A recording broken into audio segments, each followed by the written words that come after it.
جس نے طالبان کی کھلے طریقے سے تعریف کی تھی، اور وہ طالبان جنہوں نے حال ہی میں افغانستان کی خواتین کو تعلیم سے محروم کرنے کے اوپر، اور خاص طور پہ خواتین کی جو تعلیم ہے اس کے اوپر پابندی لگا دی تھی. کیا وہ ایک ایسی شخصیت کا انتخاب کر کے نوجوانوں کو متاثر کرنے کے لیے تیار ہے جنہوں نے 2012 میں طالبان کی مقدس جنگ کو ایک اسپتال میں جواز بخشا، جہاں ملالہ یوسفزئی کی زندگی بچانے والا جو ہنگامی علاج ہے وہ اس کو ملا تھا، اور وہ لوگ خان کو 1980 کی دہائی میں ایک کرکٹر یا چھوٹے میگزینوں میں اس کی احمقانہ داستانوں کے طور پہ یاد کرتے ہیں. اس کے علاوہ فائنینشل ٹائمز کی طرف سے بھی شائع ہونے کے بعد تحقیقات میں انکشاف کیا گیا تھا کہ خان صاحب نے مالی فراڈز کیے ہیں. یہ جو آج کل توشہ خانہ اور مختلف القادر یونیورسٹی والے کیسز چل رہے ہیں، اس کی وجہ سے بھی انہوں نے اخبار کے اندر لکھا. امریکی جیل میں 291 سال کی ممکنہ سزا کا سامنا کرنے والے ایک پاکستانی نے ایک فلاحی پلیٹ فارم کے ذریعے خان کی پارٹی کو لاکھوں ڈالرز کی رقم جو ہے وہ جمع کرائی تھی. اس چیز کا ذکر بھی اس کے اندر کیا گیا ہے. تو اب آپ یہاں سے سمجھ لیجئے. اور یہ جو لوگ کہتے ہیں نا کہ نہیں خان تو بڑا اسلامی تھا، وہ تو ریاست مدینہ بنانا چاہتا تھا اس لیے وہ طالبان کو سپورٹ کرتا تھا، نہیں، وہ اس لیے طالبان کو سپورٹ کرتا تھا کیونکہ طالبان پاکستان کے خلاف تھے، اور وہ آج بھی کیا کر رہے ہیں وہ آپ کے سامنے ہیں. اور جو لوگ یہ سمجھتے ہیں کہ خان صاحب ریاست مدینہ بنانے کے امین تھے، وہ بنانا چاہتے تھے، تو میں آپ کو بتا دوں کہ خان صاحب ریاست مدینہ اس لیے نہیں بنانا چاہتے تھے کہ وہاں پہ اسلامی نظام کو رائج کیا جائے، کیونکہ اگر ایسا ہوتا تو خان صاحب اپنے جلسوں اور دھرنوں کے اندر نعوذ باللہ کبھی بھی عورتوں کو ناچنے کی اجازت نہ دیتے. بلکہ خان صاحب ریاست مدینہ وہ بنانا چاہتے تھے جس کے اکارڈنگلی ہمارے جو نبی آخر الزماں صلی اللہ علیہ وسلم ہیں ان کے ساتھ یہودیوں کا ایک معاہدہ ہوا تھا، جس میں ان کو کہا گیا تھا کہ آپ کو جان کی امان ہے اگر آپ رہتے ہیں، یعنی اگر یہودی جو ہیں وہ مدینہ کے اندر رہتے ہیں تو آپ کو جان کی امان ملے گی. یہ تھی وہ ریاست مدینہ جو خان صاحب بنانا چاہتے تھے. اصل میں وہ یہودیوں کے حقوق کو متعارف کرانا چاہ رہے تھے، جو اصل میں آپ لوگ ریاست مدینہ کے چکر میں پھنس گئے. اب بات کر لیتے ہیں اس وقت جو most talk of the town ہے، یعنی کہ جو مسودہ ہے آئینی ترمیم کا، اس کے حوالے سے. پہلے مولانا صاحب نے کیا کیا کہ مولانا صاحب جو ہیں انہوں نے بلاول کے ساتھ مشاورت کی. جب انہوں نے نیم رضامندی کو ظاہر کیا، اس کے بعد مولانا صاحب اپنی بات سے مکر گئے. جیسے ہی مولانا صاحب اپنی بات سے مکرے تو بلاول ناراض ہو کے کراچی چلے گئے. پھر مولانا صاحب کا ایک نیا یو ٹرن سامنے آیا خان صاحب کی طرف. تو مولانا صاحب نے کہا کہ ٹھیک ہے جی، میں بھی کراچی جا کے بلاول کو مناؤں گا. پھر وہ بلاول ہاؤس جا پہنچے تو سب کو لگا کہ اب تو مولانا صاحب نے اپنے نخرے ختم کر دیے ہیں، تو وہ خود چلے گئے کراچی، تو ویسا نہیں ہوگا. لیکن پھر وہی ہوا کہ وہاں پر رضامندی ظاہر کی اور پھر اس کے بعد مکر گئے. اور اس کے بعد پھر کیا ہوا کہ حکومت نے اور بلاول لوگوں نے مل کر، جو یہ دونوں پارٹیز ہیں، انہوں نے ڈیسائیڈ کیا کہ ٹھیک ہے جی، آئینی ترامیم تو پھر بھی ہو کر رہیں گی، ہم مولانا صاحب سے پھر بھی پوچھ لیں گے، ایتھیکل نہیں لگتا ہے اس لیے پوچھ لیں گے، ادروائز ان کی مرضی ہے. اس کے بعد مولانا صاحب نے جب دیکھا کہ ان کی ہی پارٹی کے 4 سے 5 جو ممبرز ہیں وہ فارورڈ بلاک بنا چکے ہیں، تو اس کے بعد مولانا صاحب نے فوری طور پہ اداروں کے اوپر الزام لگا دیا اور کہا کہ آپ لوگوں نے ہمارے بندے توڑے ہیں، اور اسٹیبلشمنٹ کے اوپر الزام لگایا کہ وہ ہمارے بندے اٹھا کر لے گئے. اور اس کے بعد مولانا صاحب اپنی بات سے پھر مکر گئے. مولانا صاحب کے اوپر 2 طرح کی تنقید ہونے لگی. ایک تو وہ لوگ تھے جو یہ کہہ رہے تھے کہ مولانا صاحب بار بار مکر رہے ہیں، اور ایک وہ لوگ تھے جو کہہ رہے تھے کہ نہیں، آپ مولانا کی سیاست سے واقف ہی نہیں ہیں، مولانا صاحب اصل میں سب کو گول گول گھما رہے ہیں. اور اب فائنلی مولانا صاحب کے مکرنے کے بعد بلاول نے بڑی زبردست اور شاندار قسم کی تقریر کی، اور اس میں بلاول نے کیا کچھ کہا آپ خود سن لیجئے. آئینی بینچ بنانے کا ساتھ دیا.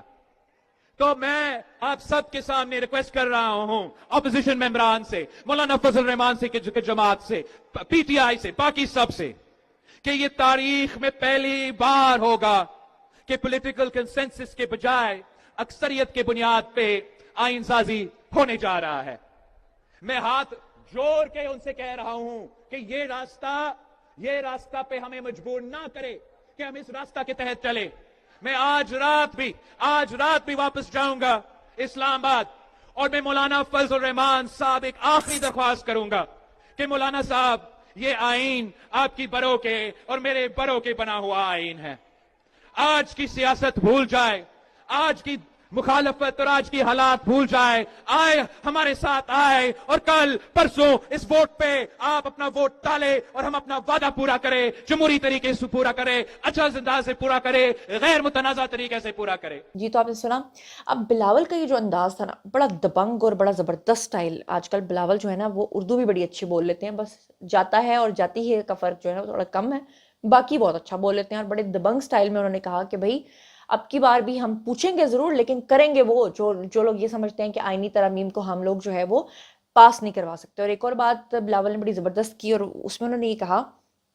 کہ ہمارے آگے یہ شرط رکھی گئی تھی کہ جسٹس قاضی فائز عیسیٰ کو نہیں رکھنا، ان کو فارغ کرایا جائے. جبکہ جسٹس قاضی فائز عیسیٰ کے بارے میں بلاول نے جو الفاظ استعمال کیے وہ تاریخی الفاظ ہیں، اور واقعی جسٹس قاضی فائز عیسیٰ جیسا وہ کہتے ہیں نا کوئی نہیں جمیا، کوئی ہے ہی نہیں ان کا، کوئی نعم البدل ہی نہیں فی الحال، جتنے وہ انصاف پسند ہیں. اور ویسے بھی قائد اعظم محمد علی جناح کے دوست رہے ہیں ان کے والدین، اور قائد اعظم محمد علی جناح تو ان کے گھر پہ سٹے کیا کرتے تھے. بہرحال اب میں آپ کو بتاؤں کہ فائنلی پھر کیا ہوا کہ بلاول نے جب اتنی سخت تقریر کی تو اس کے بعد وہ پھر آخری چانس کے طور پہ ایک مرتبہ بلاول جو ہیں وہ گئے. انہوں نے عمر ایوب سے بھی ایک ملاقات کی سرسری، بیرسٹر گوہر سے بھی ملاقات کی، اور مولانا فضل الرحمان کے تو گھر چلے گئے اور جا کے مولانا کو سمجھانے کی کوشش کی کہ مولانا صاحب باز آ جاؤ، نہ کرو، رہن دیو. اب آگے پھر مولانا صاحب کی اپنی مرضی ہے، اور اگر مولانا صاحب تاریخ میں غلط سائیڈ پہ اپنا نام لکھوانا چاہتے ہیں تو پھر کوئی کسی کو کیا کہہ سکتا ہے. ایک تو ہوتا ہے نا کہ آپ اللہ سے ہدایت مانگتے ہو تو اللہ آپ کو ہدایت دیتا ہے، ایک کبھی کبھی دی ہوئی ہدایت بھی اللہ چھین لیتا ہے. یہ تو مجھے کچھ ایسا ہی نظر آ رہا ہے. بہرحال آپ کو یہ بتا دوں کہ بلاول بھٹو کی جو اپوزیشن لیڈرز یعنی بیرسٹر گوہر اور ان کے ساتھ جو ملاقات ہوئی ہے وہ کس پہلو پہ ہوئی ہے، تو اس کے آپ کو بتا دوں کہ عمر ایوب اور بیرسٹر گوہر سے سرسری ملاقات گزشتہ روز جو ہے وہ قومی اسمبلی کے ہال میں ہوئی تھی، جہاں بلاول بھٹو اپوزیشن لیڈر اور قومی اسمبلی کی نشست کے اوپر آئے تھے، اور انہوں نے پی ٹی آئی رہنماؤں کے ساتھ آئینی ترمیم کے اوپر بات بھی کی تھی، اور آئینی ترامیم کے مختلف پہلو کے بارے میں بیرسٹر گوہر کے سامنے جو ہے وہ مختلف پہلو بھی رکھے تھے. اور ذرائع کا کہنا یہ ہے کہ بلاول بھٹو زرداری نے فلسطین کے اوپر آل پارٹیز کانفرنس سے متعلق بھی بات چیت کی، اور شہباز شریف اور بلاول بھٹو زرداری رات گئے ان کی رہائش گاہ پر بھی گئے مولانا فضل الرحمان کی، ان کو بھی منایا. آگے پھر تہاڑی اپنی مرضی ہے، مننا منو، نہیں مننا تو تہاڑی مرضی ہے. یعنی کہ جو لوگ یہ سمجھتے ہیں کہ ہم لوگ جو ہے نا پنجابی میں کہتے ہیں اس میں اڑچ ڈالیں گے، یعنی کہ اس میں ہرڈل ڈال دیں گے، مطلب ہم یہ ہونے نہیں دیں گے، تو یاد رکھیے کہ یہ ہو جانے کے لیے جو معاملات ہیں وہ پہلے سے سیٹل ہو چکے ہیں. یہ تو ایک اخلاقی فرض تھا حکومت کا بھی اور پیپلز پارٹی کا بھی کہ وہ ان سے پوچھتے، آگے ان کی مرضی. ایک اور بڑی خوشخبری آپ کے ساتھ شیئر کرنے جا رہی ہوں. ڈاکٹر عافیہ صدیقی کے بارے میں تو آپ لوگ جانتے ہیں کہ وہ کتنے عرصے سے ناحق جیل کاٹ رہی ہیں، وہ بھی پردیس میں بیٹھ کر، اور ان کے ساتھ جو کچھ ہو رہا ہے.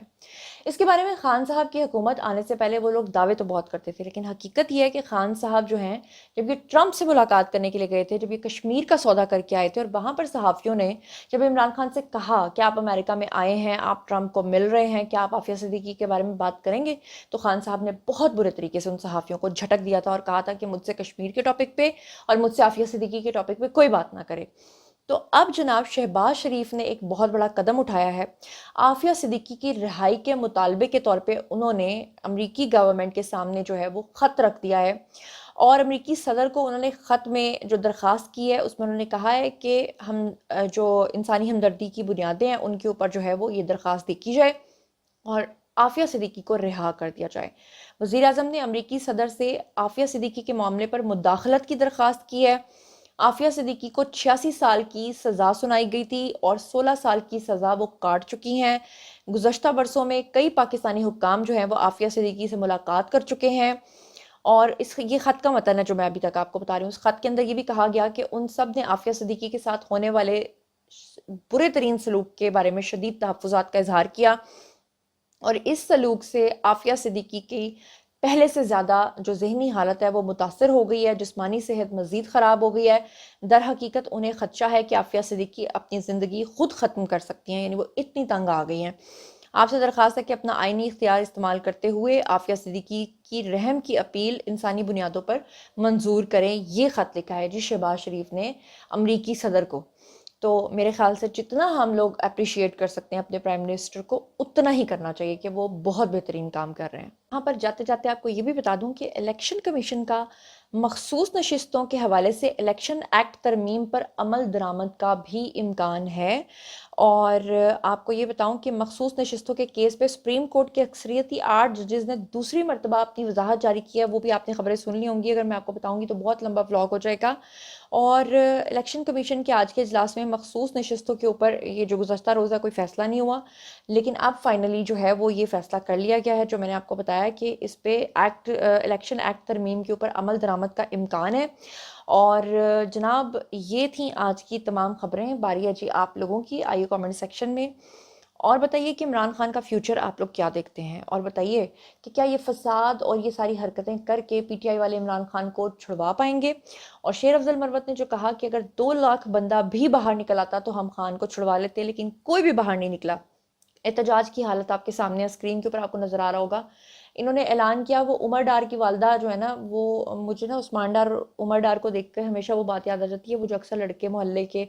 کھیل رہے ہوتے ہیں اور جب وہ ایک ان میں سے ایک ڈان لڑکا آتا ہے ان کو مارنے کے لیے تو وہ کہتے ہیں نا رکو ذرا تمہیں ابھی ہم جواب دیتے ہیں، ہم اپنی امی کو بلا کے لاتے ہیں یہ دونوں بھی اپنی امی کو بلا کے لے آتے ہیں۔